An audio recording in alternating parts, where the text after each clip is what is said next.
Hi, my name is Carly Allman. I'm one of the study abroad counselors here at Tech, and today we're going to talk to you a little bit about the Gilman Scholarship and how you can apply for that. So the Gilman Scholarship is promoted by the U.S. Department of State.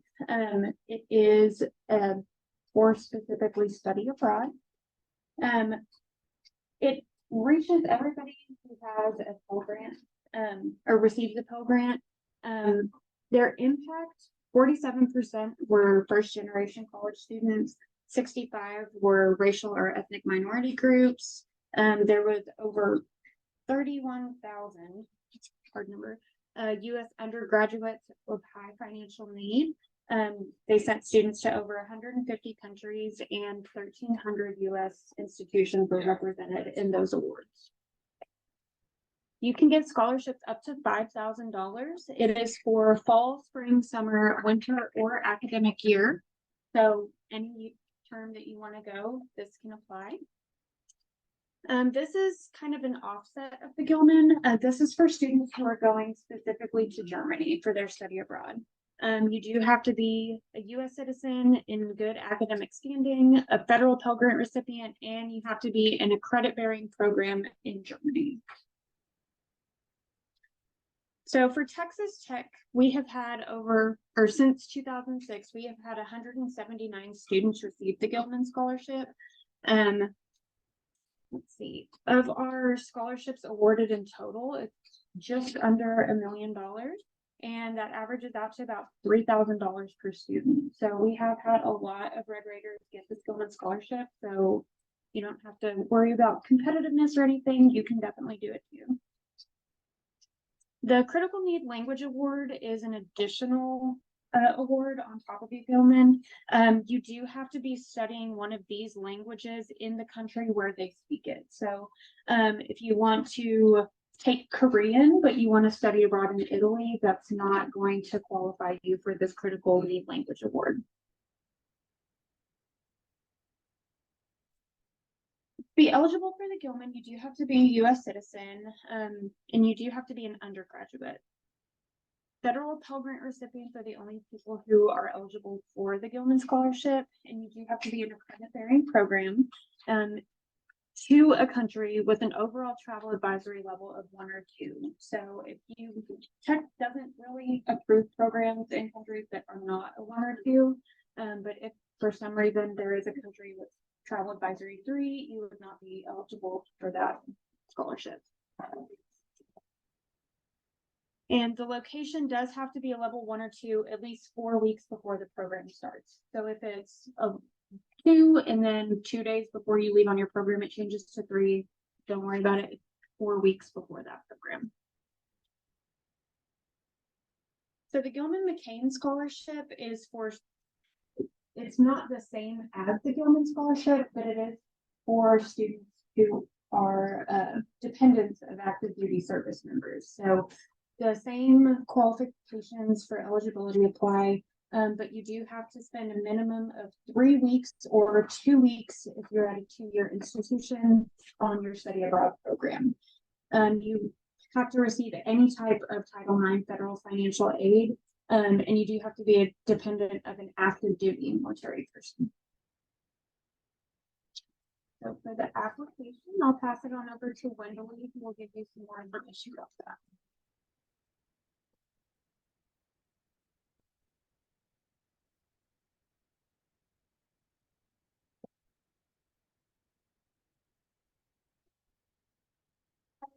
I'm Wendeley Flores. I'm the Director for the Youth and External Awards Office on campus, and I'm going to talk a little bit about the Gilman application and give you some tips. So the Gilman application itself is a 2-step process. You're going to submit an online application where you put your information about your study abroad program, and then there's also going to be a few essays that you'll need to complete. You do need to upload your unofficial transcripts.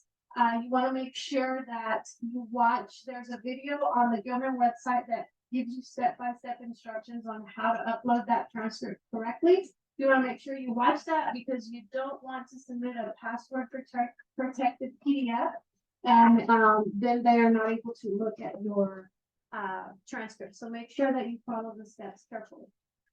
You also have to select your advisors. There's two that you will select. You'll select your study abroad advisor that you've been working with, and there'll be a drop down list of those names. And then you'll also select your study abroad advisor, who is here today in the back, Nikki Nordell. Sorry, did I say study abroad again? Sorry, Antoine, on autopilot here. All right, so you'll select those, and when you submit this on the application deadline, then the advisors will have a week to certify the application. The financial aid advisor, Nikki, she will need you to complete a form that authorizes her to give information about your Pell Grant status. And so she has those forms here if you want to fill that out today, or she will email you when she gets the notification from Gilman that says you submitted an application and she needs to certify that. So either way, you will be able to submit that form, and then she can certify for you. And then the study abroad office or the study abroad advisor will also certify your application, saying that the program that you're participating in is a university approved program. Okay, they will get reminders from Gilman, so you don't necessarily have to do anything once you hit submit. They will be getting messages from Gilman reminding them that they need to certify your application. So for the application, there is essays that you need to complete, and these are really the most important part of your application. Aside from getting your information correct and your name spelled right, I have had students misspell their own names. That means they were in a hurry. Your essays are going to be the most important part of your application. And so the first essay is going to be the statement of purpose.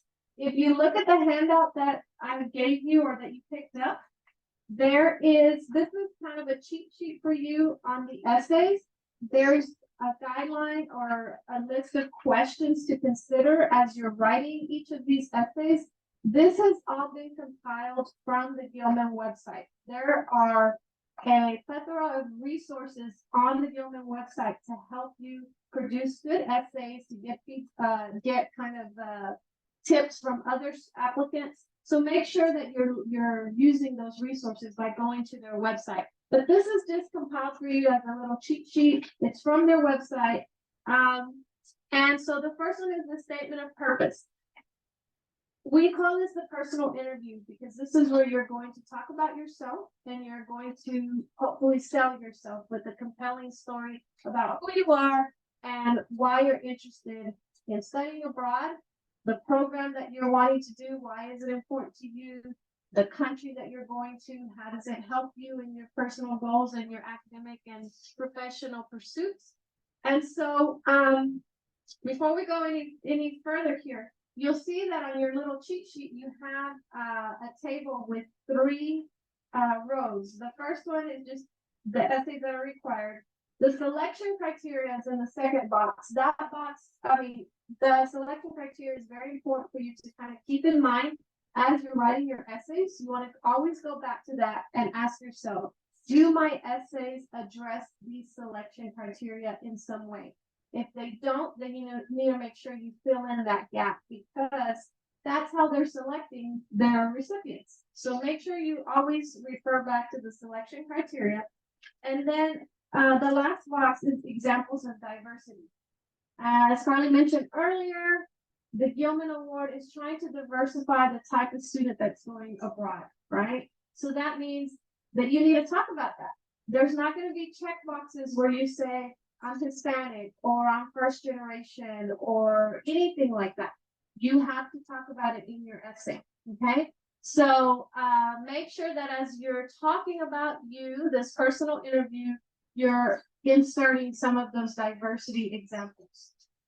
If anything, you are a student at a minority serving institution because Texas Tech is a Hispanic serving institution. So make sure that you mention that, okay? There are other examples that maybe are not listed here, such as perhaps you look at this and you say, well, I'm not first gen, I'm not a STEM, I'm not from an ethnic minority. I don't have a disability. I am attending an HSI, but that's about it. I'm not non-traditional, etc. Think about diversity of experience. What makes you unique? What are some things that you've done that maybe other people haven't or is more less common? We've had students that have told me, for example, that they weren't very diverse, but in terms of these factors, but when they were in high school, they were homeless and they lived out of car. And they weren't sure that they were going to be able to go to college. It turns out that they were able to, and now they're doing well in college and doing well academically. Okay, that's a diversity of experience, right? That's something unique that not everybody could tell or write about, but that person could.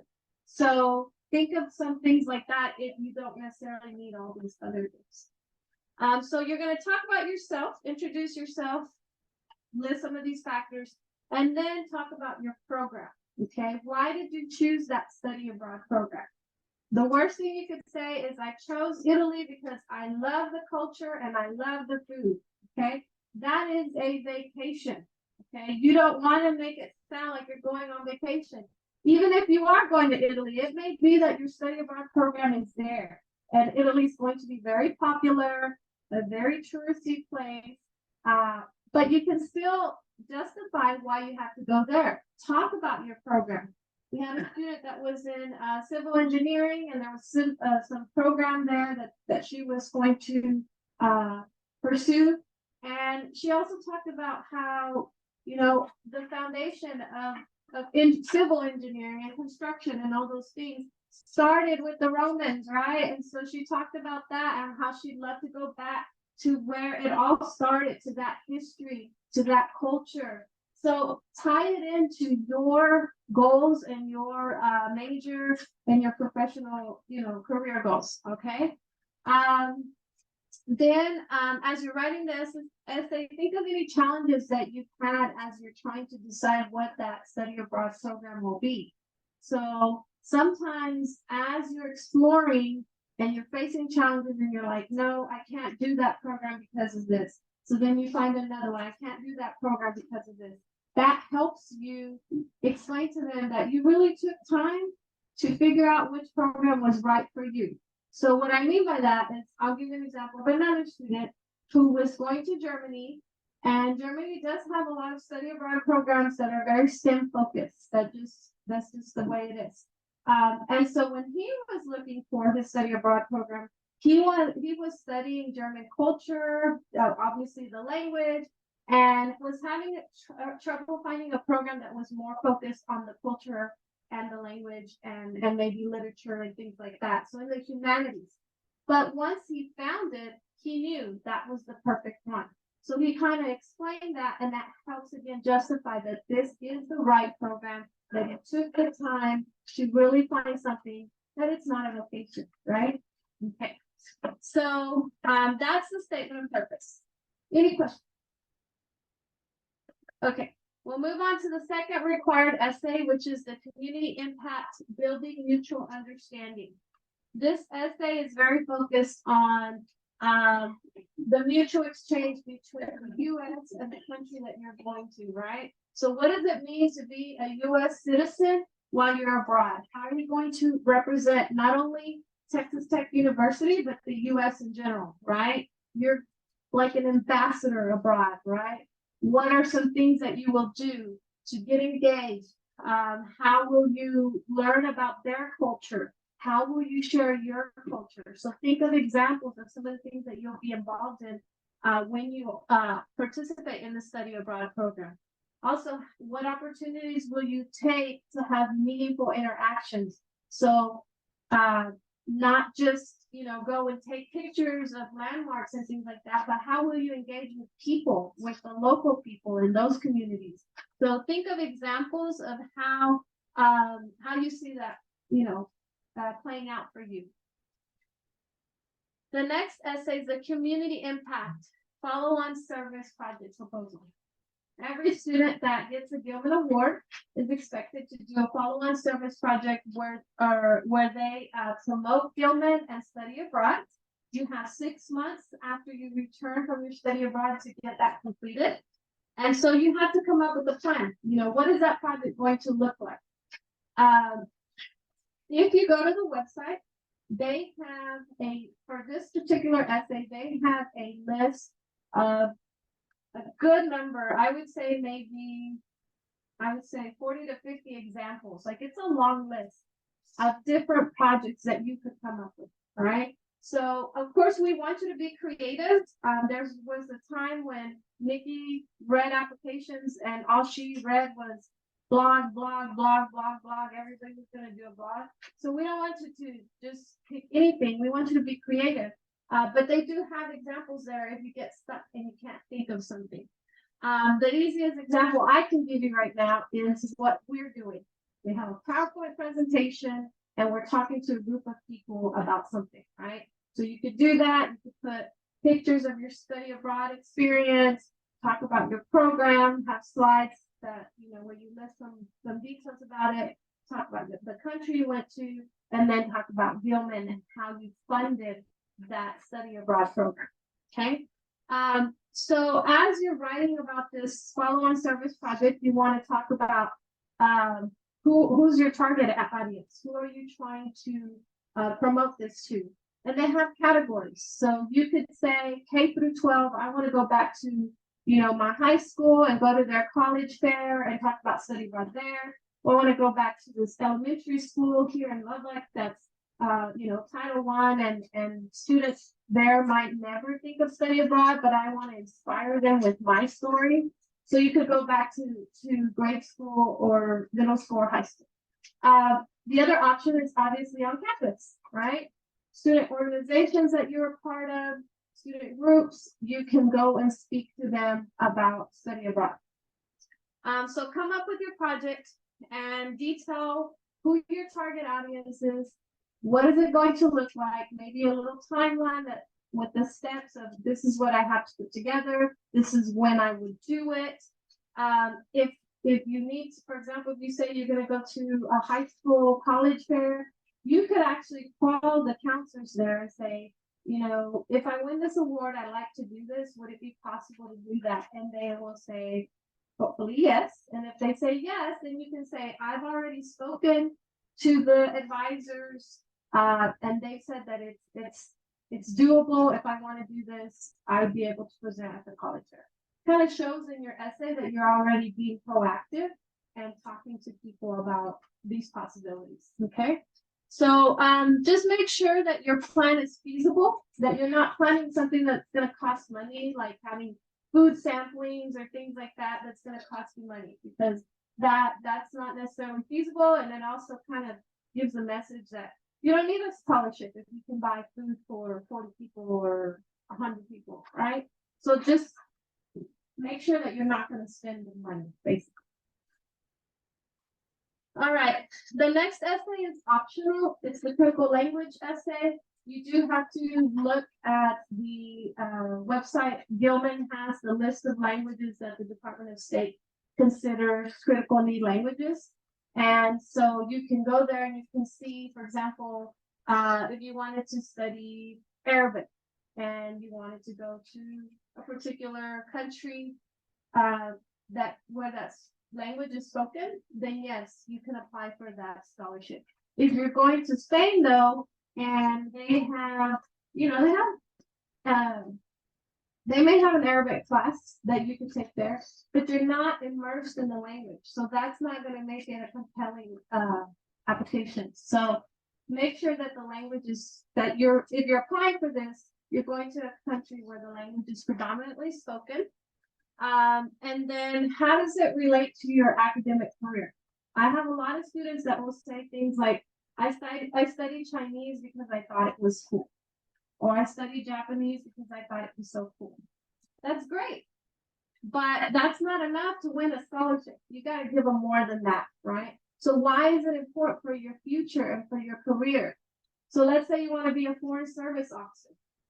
Any of the languages will count for you, because you don't know where they're going to send you when you get into your career. It could be any country. So if you know Chinese, if you know Arabic, if you know Japanese, you're good. It's gonna, you can say, I'm gonna be a foreign service officer, and this language would help me, right? If I ever go to that country.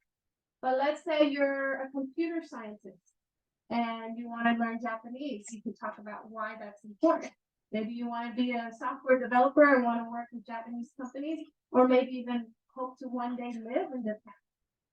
Then that's a good reason, right? So make sure you connect the dots again to why you have to study this language and why it's important to your career goals. And then just make sure you close it off with talking about how, if you do get this scholarship and you get to study the language, how will you continue to build on your skills here? So how will you continue practicing? What clubs will you join, or what classes will you take to keep building the skills in that language that you're studying abroad? Okay. So the selection criteria, I'm not going to read the criteria to you. You have them on the handout. But again, this is just a reminder that you always want to reference that and read your essays out loud and ask yourself, do they touch on these things? Okay. All right.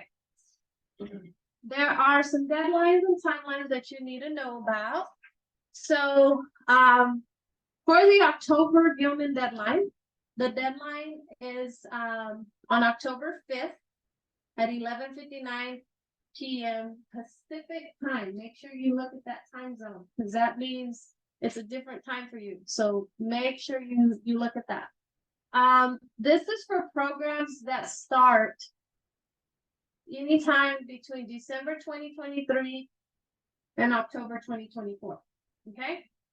So if you're doing, for example, a summer program, summer 2024, you can apply during this deadline. Your deadline is October 5. The advisor is October 12. Okay. Now we have a March deadline here. Gilman has two deadlines every year, October, March, or March, October. The March deadline covers programs from May 2024 through April 2025. That means that if you're doing a summer 2024, you can apply here or you can apply here. So this is great news for summer programs, because if you apply here and you don't get the award, you can reapply on March 7th. Okay, you can polish your essay. You already have the application pretty much ready. You can polish your essays and prove them and resend it. Okay, do not decide on October 4th that you're not gonna do this because you have this chance over here. Don't do that. Okay, don't give up that extra opportunity, because there's no guarantee you get it the first time. So you want to have the two chances if you fall in that category. I think some other people might fall in that category as well, which would be anything that starts in the fall 2024. You might be able to apply here again. So anyways, keep that in mind. You can reapply if you don't get it the first time. You cannot win the award more than once though. Okay. On the back of your handout, you have one more deadline that's not up here. If you look at the red box, inside there it says you can get additional feedback on your essays from the Prestigious External Awards office. Okay. My office offers that extra help if you want it. There is one condition, and it's listed here. You have to work with the Undergraduate Writing Center first. Go to them, because they are offering you great opportunity to go get feedback as many times as you want. You can, and I'm not gonna get all the details because then I'm taking all of Sava's information, but he's gonna tell you how that works in just a bit. But use the Undergraduate Writing Center, and then you can send your essays to me for any additional enhancements that I might be able to give you. You want multiple people to look at your essays, so that gives you feedback from two different sources. Okay. If you go to the Undergraduate Writing Center, get their feedback, update your essay, then you can email it to me. There's the email address in this box, and I will give you feedback. The deadline is just to give me time, because there's going to be a lot of you sending essays, right? So if you send it by that deadline, which is a week prior to October 5th, then I guarantee that I will write back and I'll stay up till 2 in the morning if I have to give you your feedback. But if you miss that deadline, then I'm gonna say, I'm gonna do my very best. I'm gonna try to give you feedback, but I might not have enough time. So just keep that in mind, okay? But you can send me your essays on October 4th if you want. Will you get feedback? I don't know. Let's hope. Okay, but definitely utilize this. Any questions there? Okay, before I hand it over to Saba, just keep in mind that any application questions or issues, you need to contact Gilman because we don't manage any of that here at Texas Tech. So here is their contact information. And they also are on social media, so you can definitely follow them on all these different social media options. And that is all. So now I'm handing it over to Saba with the undergraduate writing center.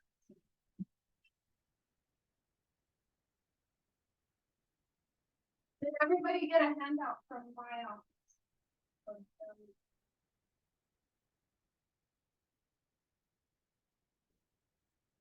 Got into the most exciting part. But as I said, not really. Especially when it comes to writing a personal statement, I actually sweat bullets. I've consulted so many skills on how to write a good one. There's no like easy trick how to do it. There's no template that I can give you for better or worse. I'm saying maybe for better because you can really make that personal statement very personal. You can really wow the committee who's going to be reviewing the application and really make it stand out in the crowd because you can imagine it's going to be you and you and you and so many other people applying for not as many spots that can get the scholarship. So I'm giving you these tips. That's a handout that you can hold on to. You don't have to read it now. We're just going to kind of talk through all these tips. You can keep these in the back of your mind. You can just review them later on. So this is how I would advise that you guys tackle writing a personal statement for the scholarship and also the other two essays and perhaps even the optional essay at the very end. It's going to be very difficult for you guys if you just sit down in front of your computer the night before the application is due and you try to just tap on the computer as fast as possible, get the essay out of the way. I've done this myself some years ago. Not the smartest thing. I've learned from my own mistakes. And to avoid that, you want to give yourself enough time to think about these products. What do you want to include in that? When my colleague was telling you what all you have to include in a personal statement, you saw it was quite a bit. And you have, what was it, several thousand characters. That's not a lot of real estate that you have to work with. So you want to really think about hard and long what all you're going to put in that essay before you even get to the drafting stage. So first, do some brainstorming. Not necessarily you sitting in front of your computer 2 weeks before the thing is due and trying to come up with something on the spot. If you have a phone, use the Notes app as you're going by, as your day is going, just add a couple of notes. Maybe something pops into your mind, just add it to those notes and you can use later. I do my best brainstorming at 11:30 at night. I'm trying to fall asleep. Something just pops into my mind and, you know, semi-awake, I pick up my phone and add something to my notes so I don't forget it by the next day. Once you've kind of accumulated some rough ideas as to what you want to include in those essays, think about how you're going to group those different ideas. That personal statement is a beast. There's no easy structure I can give you as to how to arrange all the ideas. So doing a very informal outline, even if it's just bullet points, that's going to help you write something later on, write something that is going to be easy to follow by the committee. As you're doing that, always think about your readers. I have a really bad habit of trying to tell one of my friends a funny story, something that happened. It all makes sense to me because it's in my head. And midway through the story, there's no smile on the person's face I'm talking to. And I'm thinking like, oh yeah, I'm not doing a good job of actually connecting all the dots for them. I have to really think, how is the person who's going to receive the message, in this case, review your essay, is going to read that. So you have to, on that note, you have to give a lot of details, but also not go overboard. We'll talk about this point in just a second. Okay, a couple other things. Once you've really considered what all you want to include in your essay, how you're going to organize it, what kind of information gaps there might be that you have to connect the dots with readers. You can start writing. Give yourself enough time to don't just do it in that before it's due.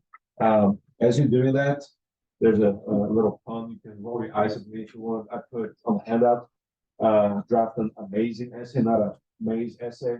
The reason why I mentioned that is because I've seen a lot of application essays that I'm looking at it and I'm thinking like you're just jumping all over the place from one point to another because there's so much you're trying to cram in. So keep that in the back of your mind as you're building about drafting. Okay. Next point, very, very important. You don't get an interview, you don't get to pop into somebody's office, somebody who's going to review your application and try to wow them to the point that they're like, all right, I'm sold, you're getting the scholarship instead of somebody else. Everything is in writing. So the way to wow the committee is providing a lot of relevant details as to why you're a good candidate, how is that experience going to be beneficial for you, and in a way, why do you think you're better than somebody else? Why are you more worthy getting a scholarship than somebody else? Some of the details that you have to consider including are points of diversity, not like in the most obvious ways necessarily, but as my colleague mentioned, think about diversity of experiences. What do you have in your life history that somebody else might not have? I'll give you a couple examples of that in a few minutes. Okay, as you're writing, be very concise. If you can say something in 20 words, but you worded it in about 40 words, you're actually wasting real estate. 7,000 characters for the personal statement. That's gonna go by mighty fast. So make sure that every single character counts your essay. How do you do that? If you've already mentioned something once, don't repeat it a second time. For example, you might have grown up in Germany or somewhere else because your parents were in the armed forces stationed there, and you have a lot of experience living overseas. If you say that twice, that's one time too many. You can use that space on the white sheet on your Word doc to add other relevant details. Okay, avoid cliches, vague expressions, and empty superlatives. When I say empty superlatives, that is stuff like you want to be the best architect there is. Well, that's kind of obvious. You don't want to be the worst architect there is. Constructing buildings, designing buildings that are going to collapse one day and kill people with the rubble, that just doesn't make sense. Cliches, they just don't translate well. One thing they do, if you include cliches in your own writing, the person reading it is going to think either A, you don't have enough good stuff to say about yourself, or B, you're not a good writer, you don't have strong literacy skills, which a lot of times is also a sign for kind of lacking in other aspects of education. So either way, it doesn't make a good impression. Vague expressions, can't think of an example right off just from top of my head, but whenever you say anything, make it very specific. And yeah, again, that kind of goes back to point number 6. Don't repeat yourself unnecessarily. I wanted to include that in 2 different bullet points because I've seen this so many times in graduate school applications and applications for different scholarships that we look at with students. All right, I'm going to speak for the rest of these. Next point. Okay, so far you've done a lot of thinking, you've done a lot of organizing of your ideas in your head or on a sheet of paper, then you've actually written a draft.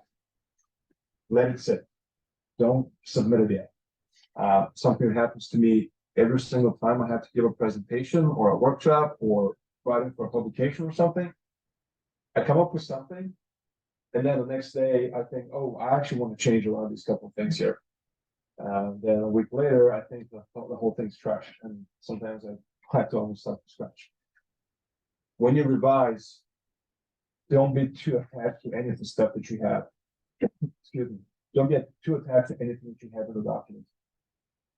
Revising comes from the word re, the prefix re, and then vision. You're trying to see your writing with a fresh set of eyes. Play devil's advocate. You're trying to poke holes in your own essays as to where you strengthen those. It's kind of like if you're a construction engineer or doing something else with building, you're looking for weak points in that construction line, tapping on the wall, trying to see where there's a weak link that you can fix later on. Think about organization, think about content, think about all the details that you've included. Okay, once you've done that, then you can proofread. That's kind of like you drive an old car, it needs a lot of repairs, you've repaired everything. Now you can wash it, now you can detail it, now you can put 2 coats of wax on.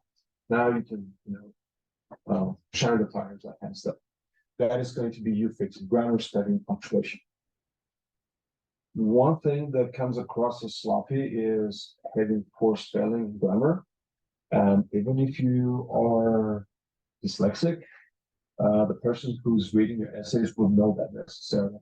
Actually, there's no way to know that unless you mention that. So make sure you do due diligence as to proofreading. We'll get some help doing that. Okay. Number 10. I'm not giving that personal statement. It's a beast. I've written personal statements in my life. I really struggle with those, honestly. If it's just not clicking with you, if you're struggling, you can't write that, or you write a personal statement and you think, you know what, that's kind of weak. Don't panic. Just sit back, relax a little bit, and reevaluate your approach. Try to maybe structure it different, and maybe try to include different ideas. If you're stuck or you just want a second opinion, just stop by the writing center. We're here to help you. I'll show you a website in a few minutes. I'll show you how you can schedule a program with us. We've seen a ton of these applications for scholarships. Our consultants are well versed in all these, and also they're good readers.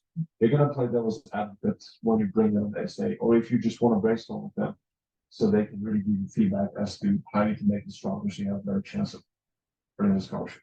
All right. Questions or comments so far? I'm keeping this very open because I can't give you a template. Okay, well, this is exactly how you got to structure your personal statement. I don't have a paid by number to do that. All right, let's do a quick activity. That's going to be just kind of getting the wheels going, putting a bug in your ear, thinking about how do you make yourself stand out of the crowd? How do you, when a reviewer goes through 20 applications a day, how does your application actually stand out of the crowd and makes it that more likely to go from the maybe pile to the yes pile as to who's getting the scholarship? It's not as competitive as this picture makes it look like. I just included that in the slide, just kind of get that idea that you want to be like you want your essay to be like the red tulip in the picture. That's probably the first thing that grabs your attention. You want your essay to be the same way. So how do you make yourself stand out? I'm going to walk you through the activity, then I'll give an example, and I'll give you all a few minutes to think about that. I would like for you all to write down anything that comes to mind as to what makes you unique. You might not be thinking that you're such an interesting person, you don't have a lot of diverse experiences, but that is not the case. So a few guiding questions to help you with that is, first one, what makes you special? Kind of in the broader sense. Then more specifically, how are you unique? And then what experiences have you had that others might not? What makes you an interesting person? Just for show and tell, I like doing what I preach. So the first time we did this presentation a little while ago, I did some of that brainstorming myself. Again, this is just for show and tell. I really don't think I'm an interesting person. I don't know. I don't think I stand out of the crowd, but this is what I came up with. And I'll tell you how I would use some of these points in a personal statement, perhaps. A couple words about me. I'm from Bulgaria. It's a small country in Eastern Europe. Sometimes I play the game with still, hey, guess where my accent is from? But because of what's going on in Ukraine, I don't do this anymore. I get Russia a lot. So I'm from Bulgaria, completely different place. I grew up in a part of history, early 90s, when there was a change of political structure from a socialist government to democracy. And man, there was nothing in the stores. I still remember when I was a kid going to the store and you want candy, they have 2 types of candy, and that's all. So that's something that has really influenced me and how I spend my money nowadays. Yeah, I'm kind of frugal, but anyway. In terms of education, I have a diploma in German, and I was actually on the verge of going to Austria to study. And I thought, you know what, I just want to take it easy, just finish high school, I'll stay in Bulgaria. And I got a degree from the University of Sofia. That's the capital of Bulgaria. In terms of education since then, I've added quite a few things to the list. My background is in linguistics, English translation, and cultural studies, education, and now, because I guess I hate my life, I'm doing a PhD part-time in media and communication. Yeah. So kind of a jack of all trades. That's what I'm not, unfortunately. Probably the most kind of off the wall thing about me that I can put in an essay is that when I was a graduate student at Mississippi State University, I was the only international student in the English department, and I was the only international instructor. So I had a lot of students taking my classes, and the first day of class, they hear my accent. Four of them just walk out the door. Kind of taught me how to be a better instructor. Again, I don't think I'm interesting, but based on this activity, this is what I came up with. Does this mean that I'm going to include all these points in the personal statement? And oh, nah, I'm not going to. But I'm going to see if I can weave in some of these details into the fiber of my essay. If I can use some of these details to make myself stand out proud and to really kind of wow the committee and tip the scales in my favor. So I'm going to give you all a few minutes. Think about everything and anything that you think you can share with the people reviewing those applications that you think makes you seem special, makes you seem unique, diverse. Think about that. I'll give you 3 minutes, and then we'll do something else.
Personal statement.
This was actually 3 full minutes, almost 4 minutes. I don't want this to be the be all and end all of you guys brainstorming, thinking about what exactly you want to include in their essay that's going to make you stand out and seem unique and diverse. That's just kind of putting the bug in your ear. Again, when you're trying to fall asleep at 11:30 at night and something pops into your mind, just pick up your phone, add a couple of notes, and go back to that the next day. What can you do with this information? We're not going to do this today just because we have quite a few participants here, and if we do this activity, that's going to really make it super loud. He's going to be like a beehive. But I encourage you to do this once you leave this room. To pick the brain of somebody that you know, but you're not super close to. If you talk to a spouse or a boyfriend or a girlfriend or a parent or guardian, they'll think that, oh yeah, everything that you have is gold.